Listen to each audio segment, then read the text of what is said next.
जोगलो कुंडलपुर के बड़े बाबा श्री आदिनाथ भगवान की जय। मूल नायक श्री चंदापुर भगवान की जय। आचार्य गुरुदेव श्री विद्यासागर जी महाराज की जय। आचार्य गुरुदेव श्री समय सागर जी महाराज की जय। 3 करोड़ मुनि राजों की जय।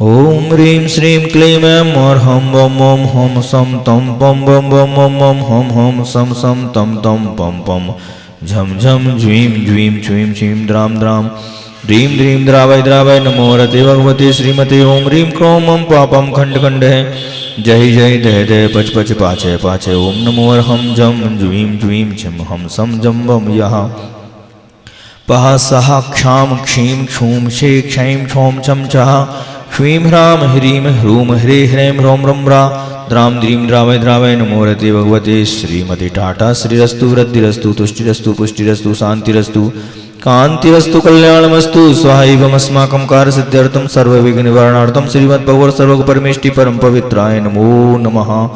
श्री शांति भट्टारक पाद पद प्रसादा सद्धर्म शिवलायु आरोग्य ऐश्वर्याय वृद्धिरस्तु सद्धर्मेश्वर शिष्यवर शिष्यवर्गः प्रसिद्धन्तु नः।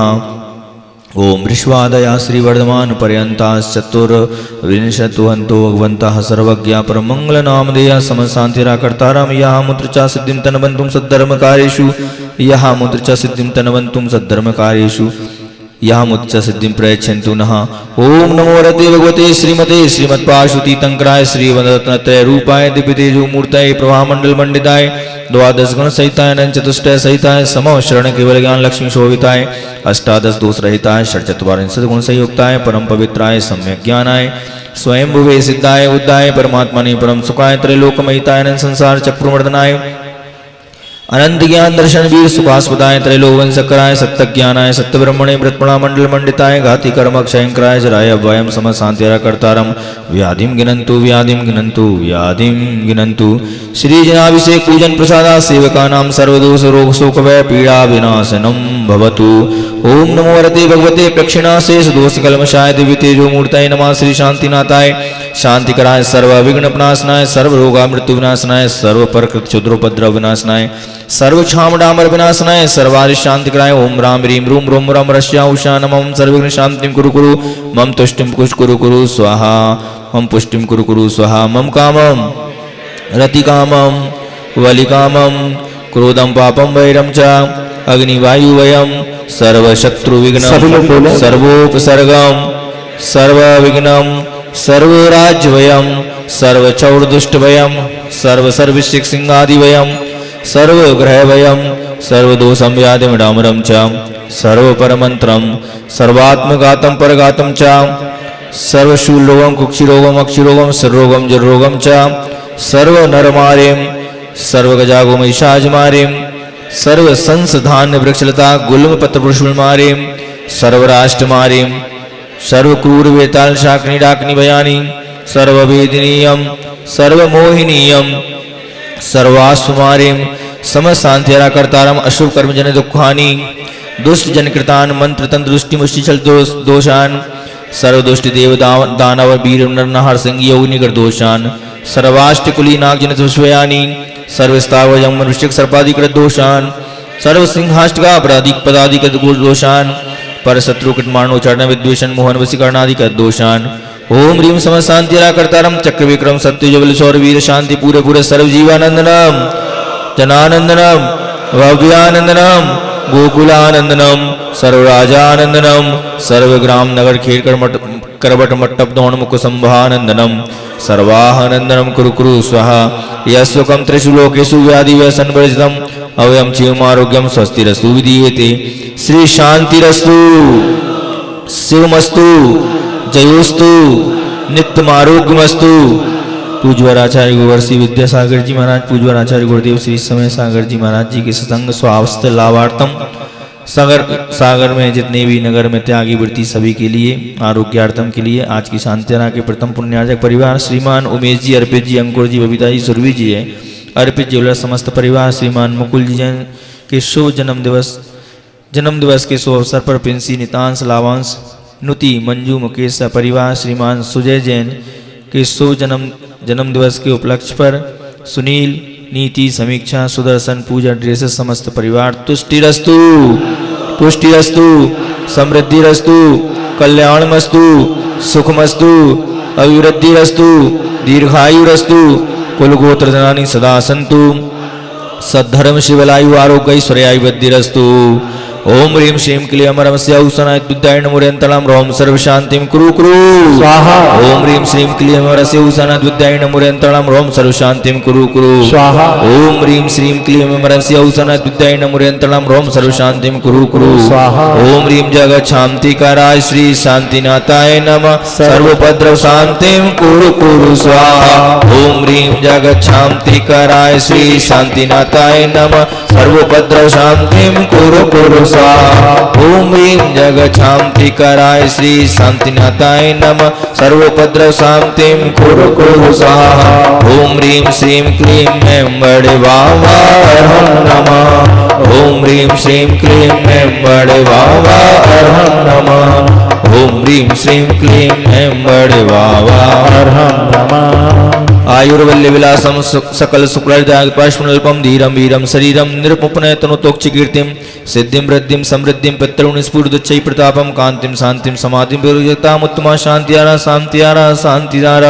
संपूजिकानां प्रतिपालकानां यतीन्द्र सामान्य तपोधनानां देशस्य राष्ट्रस्य पुरस्य राज्ञा करोतु शांतिं भगवज्जिनेन्द्र करोतु शांतिं भगवज्जिनेन्द्र करोतु शांतिं भगवज्जिनेन्द्र। छत्रत्रयं तव विभाति शशाङ्ककान्ते मुच्चैस्ते नमो अरिहन्ताणम्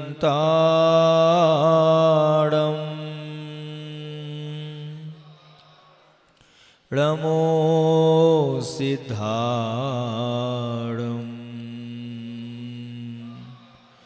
नमो आर्याणम् नमो वज्रायाणम्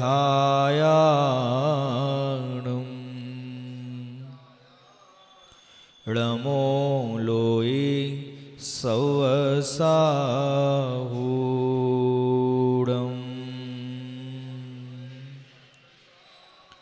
पापों ने में दुनिया मुझसे दूर हुई अति मुस्काई पुण्योदय में मेरी आत्म सुख में संभल नहीं पाई किंतु आपने सुख और दुख में मुझको जीना सिखलाया अनंत उपकारी हितकारी विद्यासागर गुरुराया अनंत उपकारी हितकारी विद्यासागर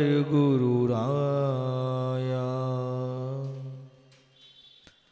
कुंडलपुर के बड़े बाबा श्री आदिनाथ भगवान की, मूल नायक श्री खजरार श्री चंद्रपुर भगवान की, आचार्य गुरुदेव श्री विद्यासागर जी महाराज की, आचार्य गुरुवर श्री समय सागर जी महाराज की, मुनिवर श्री निष्काम सागर जी महाराज की, 3 कम 9 करोड़ मुनिराजों की।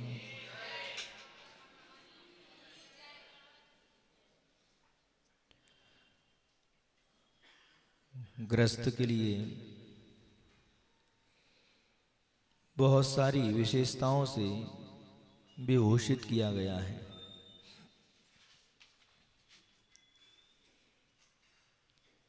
एक गृहस्थ होता है और एक सदगृहस्थ होता है। दोनों में बहुत जमीन आसमान का अंतर है। गृहस्थ तो सभी होते हैं,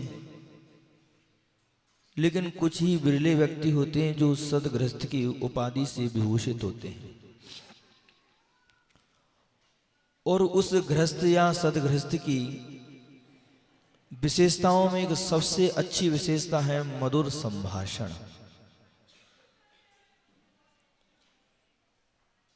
जब भी हम आपस में किसी व्यक्ति से आपस में बातचीत करें तो हमारी बातचीत में, हमारे भाषण में मधुर संभाषण होना चाहिए। हमें ये वाणी मिली है, हमें इसका निरंतर उपयोग तो करते हैं, किंतु इसके महत्व को नहीं समझते हैं। भाषा मिली है हमारे लिए, वाणी हमारे लिए मिली है, और सुबह से शाम तक इसका हम उपयोग भी करते हैं, लेकिन इसके हम महत्व को नहीं समझते हैं, इसका यथार्थ मूल्यांकन नहीं करते हैं। विचार करना कि संसार में अनेक अनंत एक इंद्रिय जीव हैं जिसके पास में वाक शक्ति नहीं है, बोलने की शक्ति नहीं है। कितने अनंत एक इंद्रिय जीव, अनंत अनंत एक इंद्रिय जीव, जिनके पास में वह शक्ति नहीं है बोलने की। 2 इंद्रिय, 3 इंद्रिय, 4 इंद्रिय, ये जो कीड़े मकोड़े हैं, ये आदि जीव हैं, इनके पास में वाक शक्ति तो है, बोलने की शक्ति तो है। बोलने की शक्ति 2 इंद्रिय से प्रारंभ हो जाती है। कितने इंद्रिय से? 2 इंद्रिय। एक इंद्रिय जीव कौन कौन से होते हैं? पृथ्वी का एक, जल का एक, अग्नि का एक, वायु का एक और वनस्पति का एक। ये पंच स्थावर जो होते हैं, ये कितने हैं? अनंत अनंत हैं, कोई संख्या ही नहीं है इनकी। लेकिन इनके पास में बोलने की शक्ति नहीं है। वो बोलने की शक्ति कहाँ से प्रारंभ होती है? 2 इंद्रिय, 3 इंद्रिय, 4 इंद्रिय, ये कीड़े मकोड़े जितने हैं, इनके पास में वाक शक्ति तो है, पर उसकी अभिव्यक्ति का कोई माध्यम नहीं है। वो अभिव्यक्ति नहीं कर पाते। बोलते तो हैं, हर जीव अपनी अपनी आवाज में कुछ ना कुछ बोलता रहता है, लेकिन उसकी अभिव्यक्ति का माध्यम उसके पास में नहीं हुआ करता है। पशु पक्षियों के पास में भी वाणी है, पर हमें इसका अर्थ बोध नहीं हो पाता है। पशु पक्षी भी बोलते हैं। हम लोग सुबह जब 3 बजे 4 बजे से हमारे पीछे ऊपर कबूतर बोलता रहता है, बिल्कुल कंटिन्यू बोलता रहता है। हम समझ नहीं पाते इसको ठंड लग रही है, इसको भूख लग रही है। क्यों? क्योंकि हमारे पास में उसकी वो अभिव्यक्ति कर भी नहीं पा रहा है और हम समझ नहीं पा रहे हैं कि वो क्या चाहता है। जितने भी पशु पक्षी हैं, चाहे गाय हों, चाहे बैल हों, ये जितने भी जानवर हैं, जितने भी पशु हैं, ये कुछ कहना चाहते, लेकिन हम उनकी भाषा को समझ नहीं पाते। मनुष्य जितनी भी है संसार में, वो हमारे कौन है? साधर्मी की कोटि में। जितने भी मनुष्य, चाहे वो मनुष्य विदेश में रहता हो, चाहे वो मनुष्य पाकिस्तान में रहता हो, चाहे वो मनुष्य भारत में रहता हो, कहीं भी रहता हो, वो सारे के सारे कौन है हमारे लिए? साधर्मी है। क्या नहीं करना? उस साधर्मी से अच्छे से बात करो, कहीं भी चले जाओ। और जब थोड़ा सा विभाजन करते हैं तो हम अगर देश पर आते हैं तो जितने भी भारत देश में रहने वाले व्यक्ति वो कौन है हमारे लिए? साधर्मी है। चाहे हिंदू हो, चाहे मुस्लिम हो, चाहे क्रिश्चियन हो, चाहे फारसी हो, चाहे जैन हो, चाहे बौद्ध हो, चाहे वैष्णव हो, सारे कौन हो गए? हमारे साधर्मी हो गए। अब जब थोड़ा सा और अपन डिफाइन करते हैं तो धीरे धीरे करते हुए संसार की अपेक्षा तो हमने लगा ली, देश की अपेक्षा भी लगा ली। अब हमारे लिए थोड़ा सा जाति की अपेक्षा लगाना है। तो जाति की अपेक्षा में जितने भी हमारे जैन बंधु हैं, चाहे वो किसी भी देश में रहता हो, वो सारे के सारे कौन हो गए? हमारे साधर्मी हो गए। आप देखना, कौली कॉलोनी या मान लो सागर में, सागर में कोई व्यक्ति रहता है और सागर में किसी व्यक्ति ने आपस में कोई बातचीत भी नहीं की है और आपस में एक दूसरे को कोई जानता भी नहीं है, लेकिन अगर हम विदेश में मिल जाते हैं, ठीक ना, जब कोई व्यक्ति विदेश में मिल जाता है तो विदेश में देखने के बाद लगता है कि ऐसा लगता है कि तुम भारत से आए हो, तो व्यक्ति कहता है हाँ मैं भारत से आया हूँ, तुम कहाँ से हो, मैं भी भारत का हूँ। अब देखना कितना प्रेम आ गया आपस में, देखा नहीं, जाना नहीं, समझा नहीं, कभी देखा भी नहीं इसके लिए। देखो अब भारत में रहने वाले विदेश में मिले तो अपने आप में कितना आनंद आ रहा है कि देखो तुम भारत के, भारत भारत भाई भाई हो गया कि नहीं हो गया? चाहे वो पाकिस्तान, चाहे मुसलमान क्यों ना हो, चाहे क्रिश्चियन क्यों ना हो, कोई भी संप्रदाय क्यों ना हो, क्यों? क्योंकि ये भारत का है, हमारे कितना प्रेम बढ़ जाता है हमारे, क्यों? क्योंकि भारत का है, हमारे अंदर प्रेम बढ़ रहा है उसके। और वजह देखना, उसने पूछा तुम भारत में कहाँ रहते हो, तो कहते भैया भारत में मैं मध्य प्रदेश में रहता हूँ। तो ठीक है मध्य प्रदेश में तो मैं भी रहता हूँ, तुम भी मध्य प्रदेश में रहते हो? हाँ मैं ही तो मध्य प्रदेश में रहता हूँ। तो बताओ अब प्रेम और बढ़ रहा है, और प्रेम बढ़ रहा है। तो भैया ये बताओ तुम मध्य प्रदेश में रहते हो, तो मध्य प्रदेश में तुम कहाँ पर रहते हो? लेकिन मध्य प्रदेश में मैं सागर संभाग में रहता हूँ। तो कि यार सागर संभाग में तो मैं भी रहता हूँ। अब देखो इसकी आनंद की खुशी और बढ़ती आ रही है। तुम सागर संभाग में कहाँ रहते हो? सागर संभाग तो बहुत बड़ा है, तो मान लिया सागर संभाग में सागर में ही रहता हूँ। तो भैया सागर में तो मैं भी रहता हूँ। कहाँ रहते हो? भैया जैन समाज की 50,000 की पॉपुलेशन है, 50 की है ना लगभग, तो 50,000 लोगों को तुम जान नहीं सकते। तुम भी जैन, हम भी जैन, तो तुम सागर में रहते हो, अपन कभी मिले नहीं। हाँ तो सागर में तुम कहाँ रहते हो? अब देखना तो कहेंगे मैं बाहुबली कॉलोनी में रहता हूँ। अब देखना उसकी खुशी का ठिकाना। और अरे तुम बाहुबली कॉलोनी में रहते हो तो फिर भी अपन नहीं मिल पाए, तो जाके बताओ तुम बाहुबली कॉलोनी में कहाँ रहते हो? तो कहते बाहुबली कॉलोनी में जो पांदी वाले की सब्जी है ना उनके घर के पीछे रहता हूँ। तो कहते उनके घर के आगे तो मैं रहता हूँ, फिर भी नहीं मिल पाए। अब बताओ विदेश में जाने के बाद में जो व्यक्ति नगर में रहकर बोल नहीं रहा, जो नगर में रह के मिल नहीं रहा, और आसमान नगर कोई व्यक्ति विदेश में पहुंच जाता है, तो विदेश में पहुंचने के बाद उसकी प्रेम और मित्रता कितनी हो जाती है? बहुत गाढ़ी मित्रता हो जाती है। होती कि नहीं होती? ये क्या है हमारे?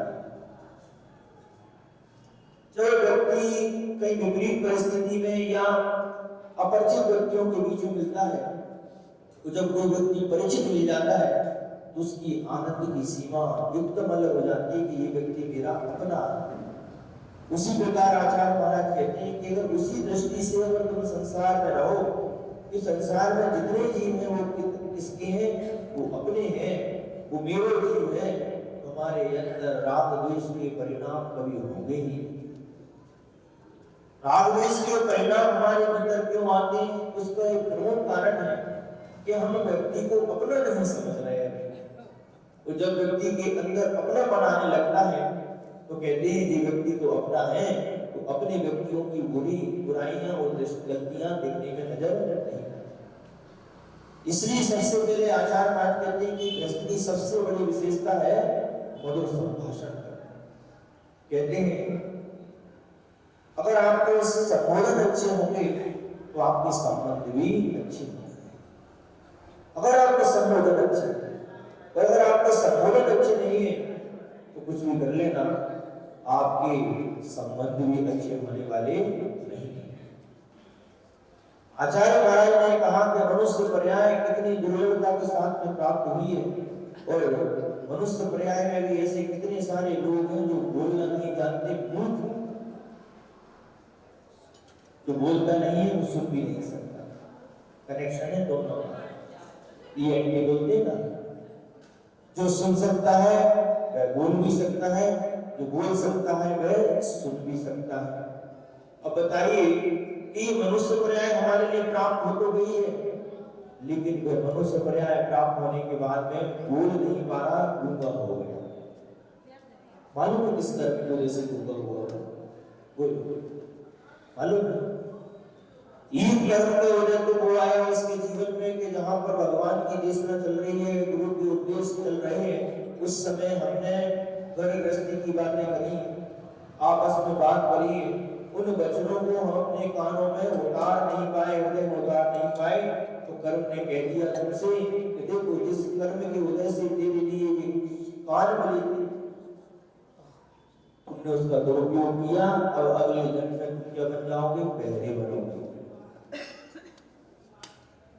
इन कानों से हमने देशना सुनने के लिए कान मिले थे, भजनों को सुनने के लिए कान मिले थे, भगवान की भक्ति करने के लिए कान मिले थे, तुमने उसका दुरुपयोग किया, तुमने इधर उधर की बातों को इस कान में सुना, इसलिए कर्म ने कह दिया और अगले जन्म में तुम्हारे लिए कान नहीं मिलेंगे, तुम बहरे रहोगे।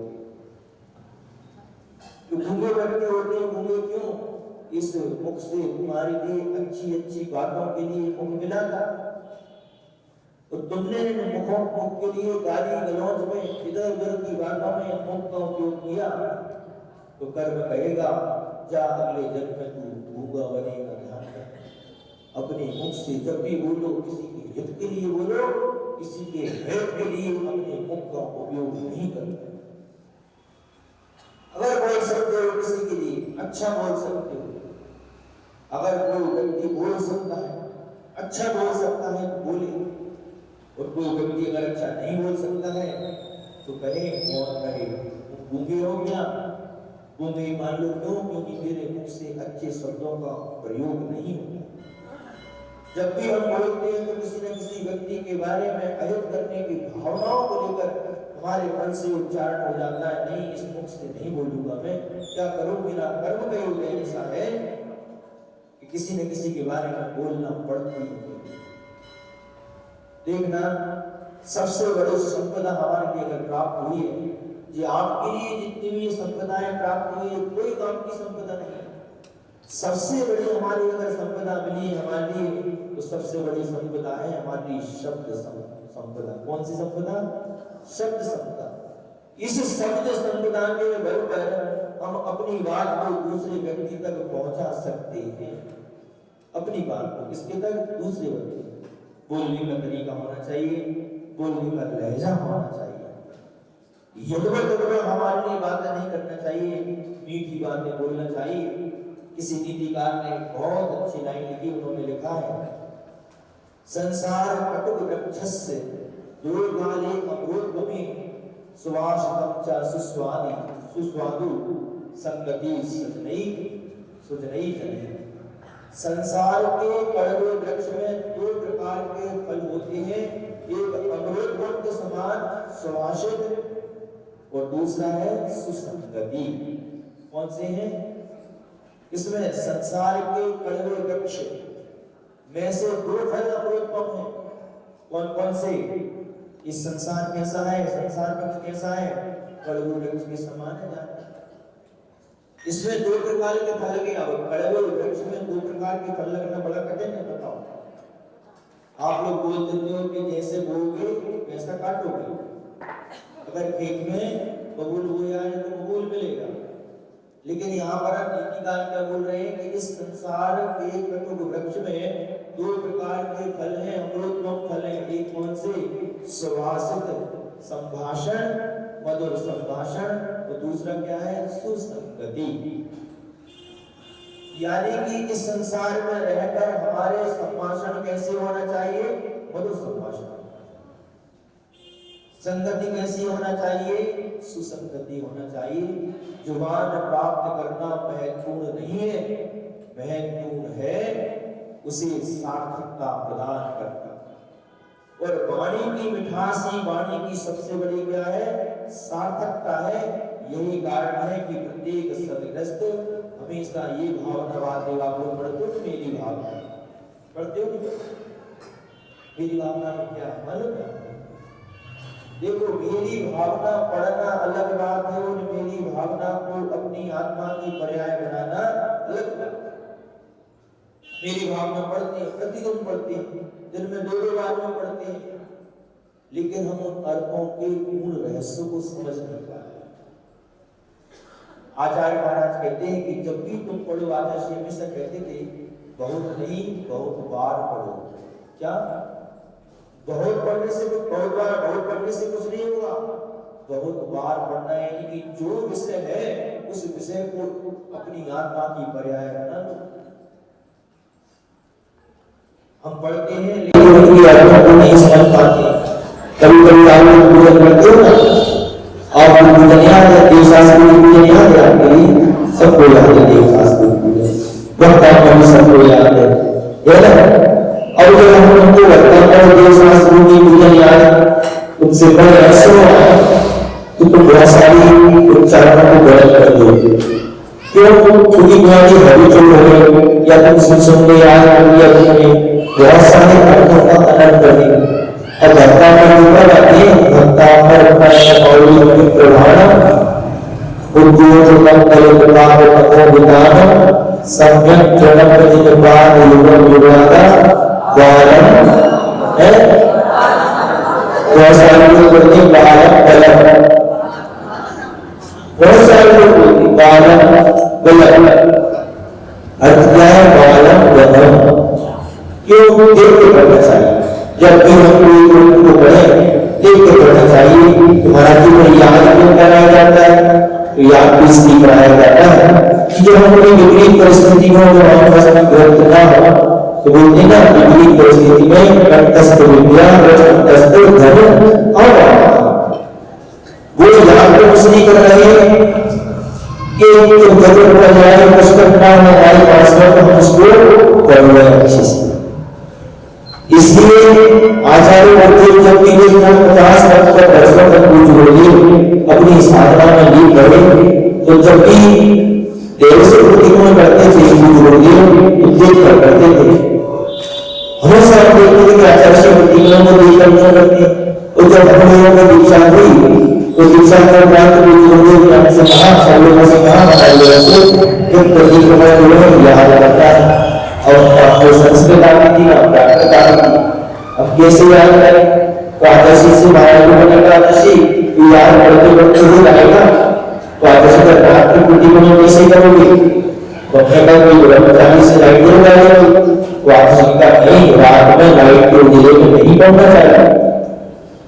तो आदर्शी कुछ भी नहीं, तो रात की कुटी को कैसे करेंगे?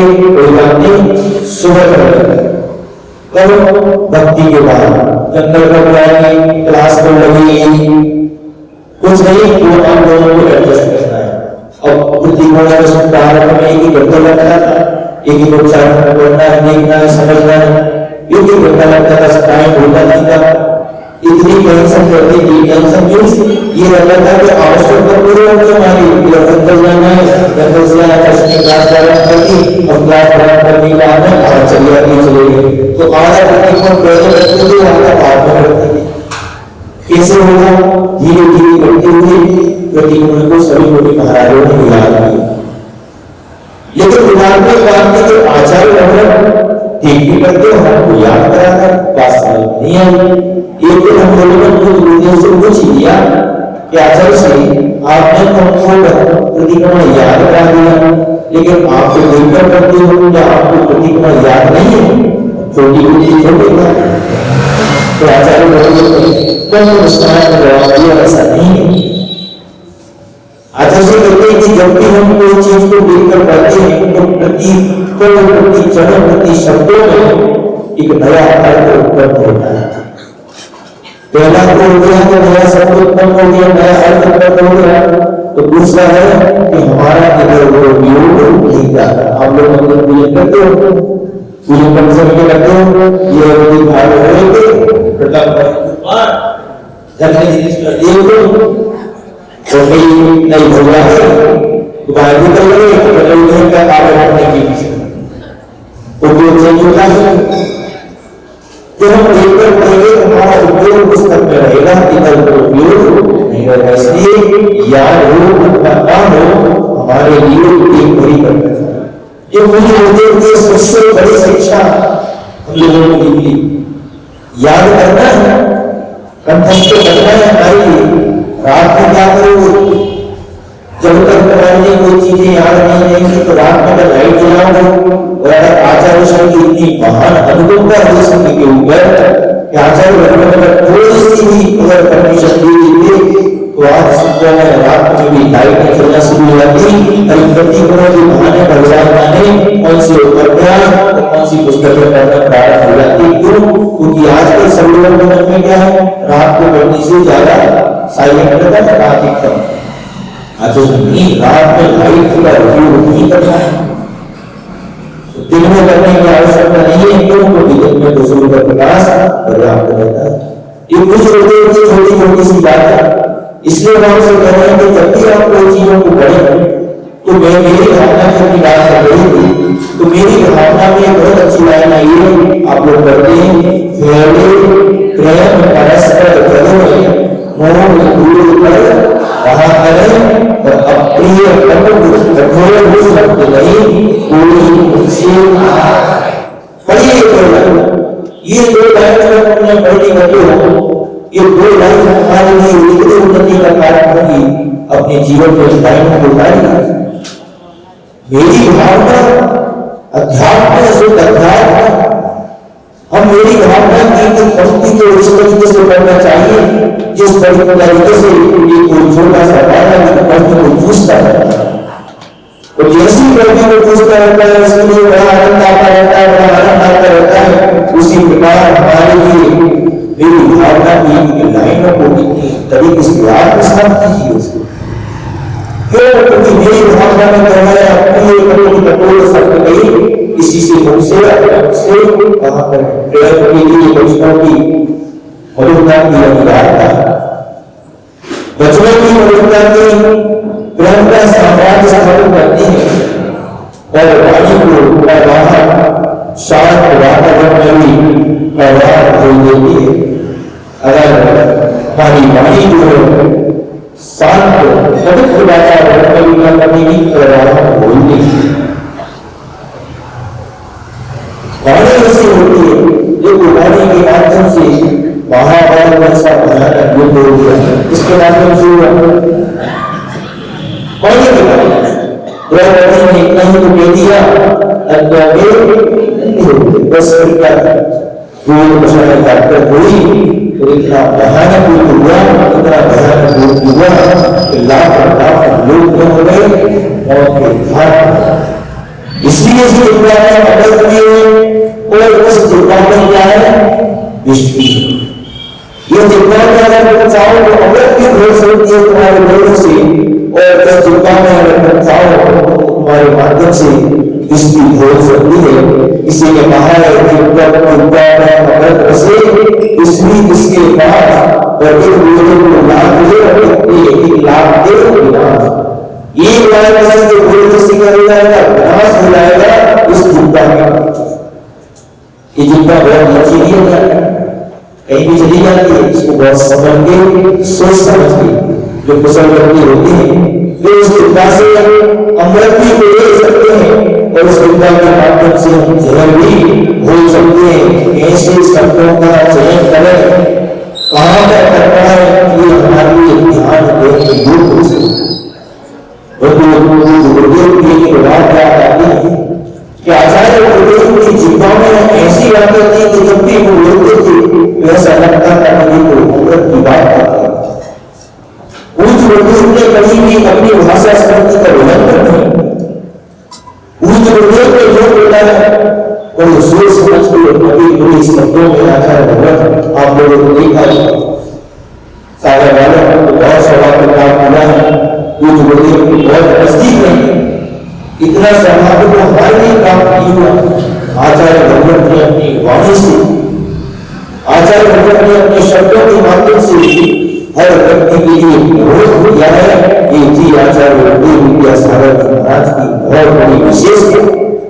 वो कहते थे मेरी वाणी के माध्यम से किसी को भी कष्ट नहीं होना चाहिए, इतना भी गुजर व्यक्ति क्यों ना हो, इतना भी पापी व्यक्ति क्यों ना हो, किसी व्यक्ति ने पूज्य गुरुदेव के प्रति कोई भी शब्द कहे, आचार्य भगवत कहते थे नहीं, मेरे माध्यम से मैं सामने वाले व्यक्ति को कष्ट नहीं दे सकता, अपनी चिंता करूं।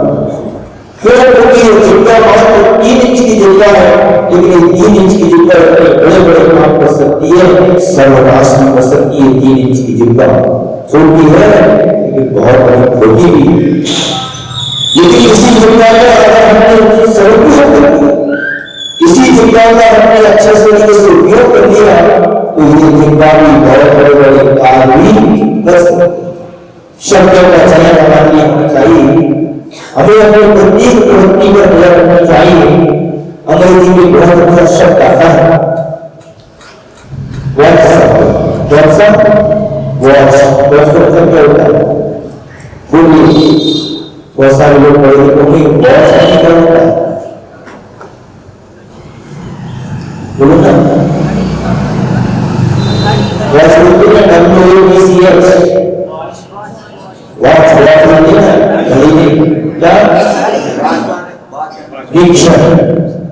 क्या करता है? अब दो नंबर 4 शब्द पाठ है WATCH। क्या बोलेंगे इसको? वाच। ठीक है, कोई अंग्रेजी के शब्द में वाच वर्ड, यानी कि अपने शब्दों का हमको निरीक्षण करना है। क्या करना है? निरीक्षण करना है। वाच वर्ड नहीं शब्द। क्या करना है? निरीक्षण करना है। Watch your action. एक्शन का मतलब क्या हुआ? अपनी प्रवृत्ति का हमको निरीक्षण करना है। क्या करना है? अपनी प्रवृत्ति का। फिर हुआ वॉच यूर थॉट्स, यानी कि अपने विचारों पर निरीक्षण करना है कि मेरे विचार कैसे चल रहे हैं। फिर कहा वॉच यूर कैरेक्टर, यानी कि अपने चरित्र का निरीक्षण करना है कि मेरा चरित्र क्या है। और अंतिम शब्द है अपने आदत क्या है, अपनी आदतों का निरीक्षण करना है कि मेरी आदत क्या है। ये 4 शब्द 5 शब्द 4 शब्द जो हैं ये हमारे जीवन को बहुत ऊंचाइयां प्रदान करते हैं।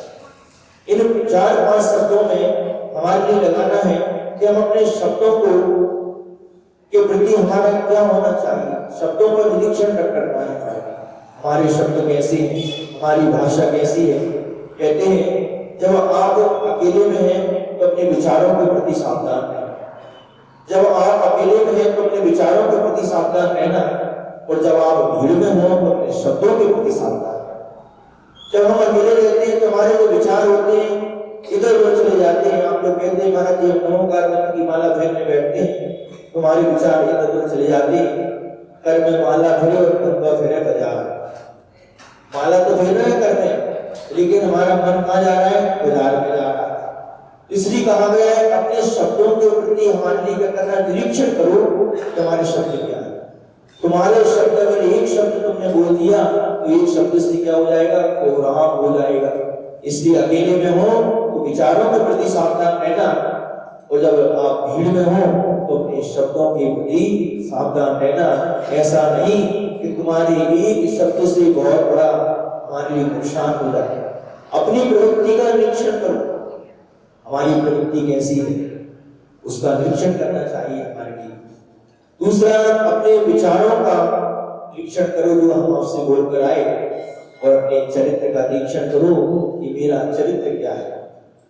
हम किसी दूसरे व्यक्ति पर बोलने का अधिकार है या नहीं है, पहले हमको अपनी गिरबान में तो झांक के देखना है। हम किसी व्यक्ति पर कोई भी आक्षेप लगा सकते हैं, हम किसी व्यक्ति के बारे में कुछ भी बोल सकते हैं, पहले तो हमको देखना पड़ेगी कि क्या मैं वैसा हूं या नहीं हूं।